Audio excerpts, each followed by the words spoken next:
Robert.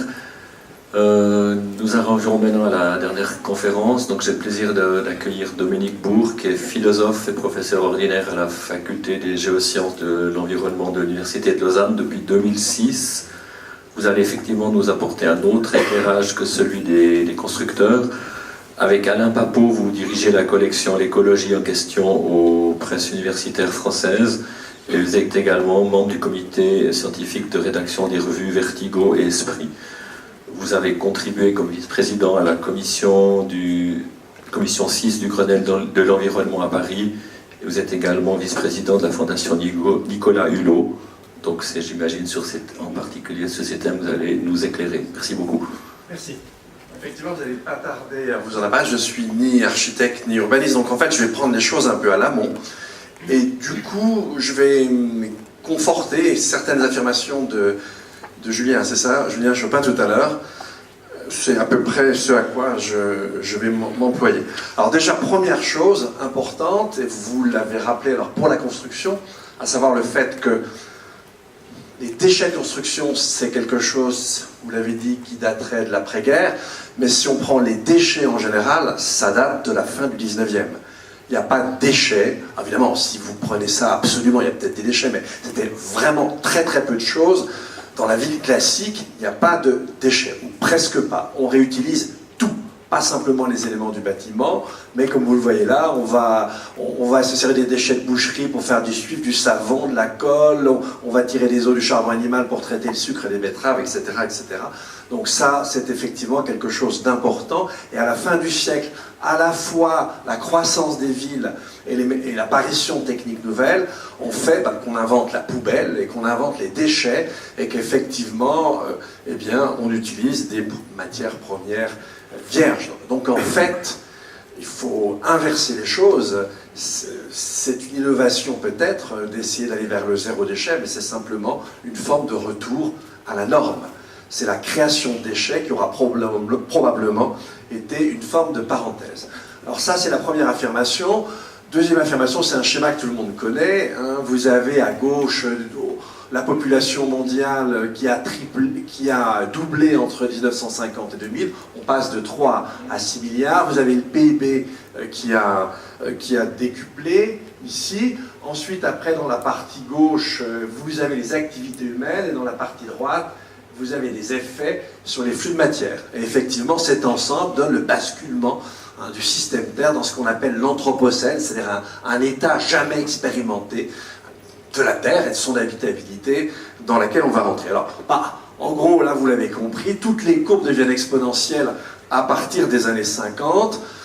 Nous sommes 7 milliards 300 millions, nous serons bientôt 2025, un peu plus de 8 milliards, probablement peut-être 10 au mi-temps du siècle. Et bien comme on consomme beaucoup, il y aura de moins en moins de tout. C'est tout simple à comprendre. Là, vous avez la même chose, mais c'est mieux fait parce qu'on voit bien qu'à chaque fois, c'est en 1950 que les différentes courbes s'envolent.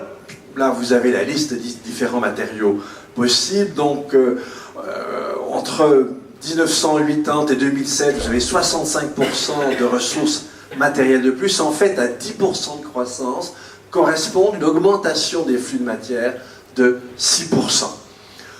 Alors, 60 milliards de tonnes de matériaux, ça doit être entre 2010 et 2015, j'ai plus le chiffre. 100 milliards en 2030, non. Et puis, si on continuait comme ça, je vous donne un simple exemple. En 2011, on a produit autant d'acier qu'on en avait produit les débuts de la sidérurgie jusqu'à 1900. Donc évidemment, avec un taux de croissance, une quantité initiale, eh bien, finit au bout d'un siècle par exploser. Alors, première chose qui commence à nous manquer, c'est le sable. Et le sable n'est pas simplement utile pour la construction, bien sûr, il l'est aussi pour toutes sortes d'usages industriels. Alors, vous allez me dire, mais il raconte n'importe quoi, il y a des déserts, il y a des quantités de sable immenses dans les déserts, ok, mais ils ne permettent pas le même usage, tout simplement parce que l'érosion les a rendus impropres aux usages industriels. Donc pour le moment, on a pratiquement tout ratiboiser en termes de rivières au monde, on commence à aller chercher le sable dans des fonds marins, à un coût énergétique et un coût environnemental qui n'est pas négligeable. Je ne vais pas vous laisser ça. Bon, là, vous avez pareil, l'énergie, on a cessé de la consommer. Le premier petit ralentissement, c'est celui qu'on a connu l'an dernier avec la Chine. Et ce n'est pas involontaire du côté des Chinois, ils avaient décidé de réduire, ils ont presque réduit de moitié leur taux de croissance, et pour la première fois, on a un petit tassement à l'échelle mondiale. Mais voilà, ce qu'il faut bien comprendre, c'est que, on a cessé d'augmenter notre consommation d'énergie, mais vous le savez, contrairement à ce que nous dit la langue nature, enfin le langage ordinaire, les hommes ne savent pas produire d'énergie. L'énergie est constante dans le monde. On sait simplement la capter, on sait la transformer, on sait la transporter. Mais évidemment, chacune de ces opérations a elle-même un coût énergétique. Ce qui fait qu'en fait, pour nous autres humains, l'énergie, c'est toujours un ratio. Vous l'avez là en bas, c'est un ratio entre l'énergie que l'on produit, entre guillemets, et celle que l'on a consommée pour la rendre disponible. Et en fait, vous le voyez, sur la longue durée, on a une loi des rendements décroissants. Il faut de plus en plus, si on prend le pétrole, c'est assez clair, il y a une trentaine d'années, il suffisait d'investir un baril pour en retirer 100. Aujourd'hui, dans les gisements conventionnels, on en est entre 20 et 30, mais plus près de 20 que de 30. Et si on regarde les gisements non conventionnels, si vous prenez par exemple, si vous prenez les sables bitumineux, eh bien, en fait, quand vous investissez un baril, vous en retirez de 3 à 5. Donc, sauf surprise, normalement, on devrait avoir de moins en moins d'énergie à l'avenir, d'autant que, n'oubliez pas, nous sommes et nous serons plus nombreux. Le phénomène est rigoureusement le même pour les métaux de façon très simple. On a exploité tout ce qui était facilement exploitable.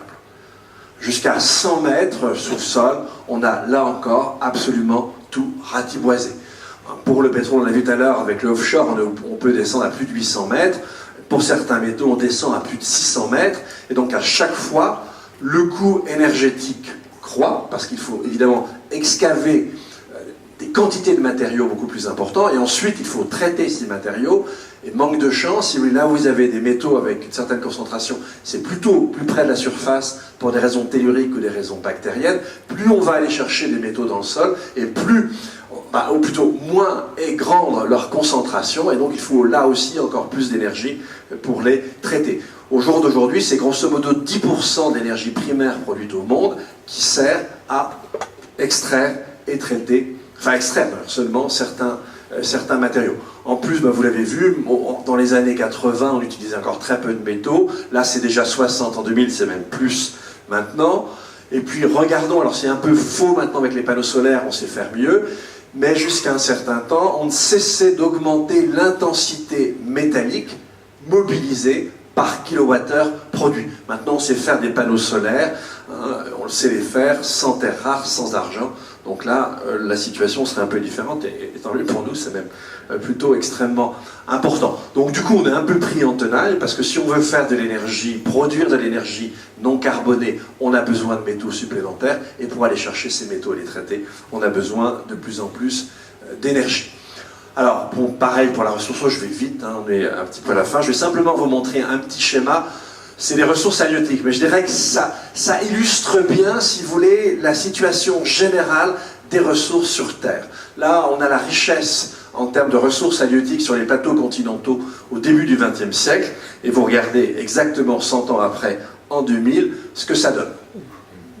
C'est quand même sensiblement beaucoup moins. Dépêchez-vous de manger du poisson sauvage, il n'y en a plus pour longtemps. Ça illustre de façon générale à peu près ce qui se passe pour l'ensemble des matériaux. Alors effectivement, avec une population croissante, je crois qu'il faut arrêter de rêver. Il va falloir, et on n'aura probablement pas le choix, c'était le message que je voulais faire passer, à réutiliser. Et vous avez vu que ça peut être tout à fait ludique et intéressant. Dieu merci pour nous. Là, schéma final, si vous voulez, j'ai commencé par mon tableau de l'Anthropocène avec toutes ces courbes qui montent. Eh bien, ces courbes qui montent, ça fait que dans 4 domaines, on est passé dans la zone dangereuse. La zone dangereuse, c'est la zone jaune. On est dans une zone d'incertitude, on est le moins dangereux et le plus dangereux. Et quand on arrive dans la zone rouge, alors là, on est franchement dans le danger. Alors, on l'est en termes de biodiversité, on l'est déjà en termes d'érosion des populations animales. Je vous rappelle qu'entre 1970 et 2010, écoutez-moi bien, je ne parle pas de biodiversité là, je parle de d'ensemble du vivant, c'est la moitié des mammifères, la moitié des oiseaux, la moitié des poissons, la moitié des reptiliens et la moitié des amphibiens qui ont passé l'arme à gauche. Donc on est extrêmement bon en termes de destruction. Donc là, effectivement, on est vraiment dans le rouge. Là, c'est les cycles de l'azote et du phosphore. Et puis, là, où on est déjà dans le jaune, c'est pour l'usage des sols, notamment en termes de déforestation. On l'est en termes de climat, on est au milieu du chemin, on est à 400 ppm. Là, la zone rouge commence à 450 ppm. Donc, sur les 9 limites qui sont autant d'indicateurs du basculement, si vous voulez, dans l'Anthropocène, eh bien, pour 4 d'entre elles, on a basculé. Et là, vous avez les points d'interrogation, c'est des domaines où on ne sait pas calculer quelle est la limite qui nous fait basculer dans cet état de la Terre nouveau qu'on appelle l'Anthropocène.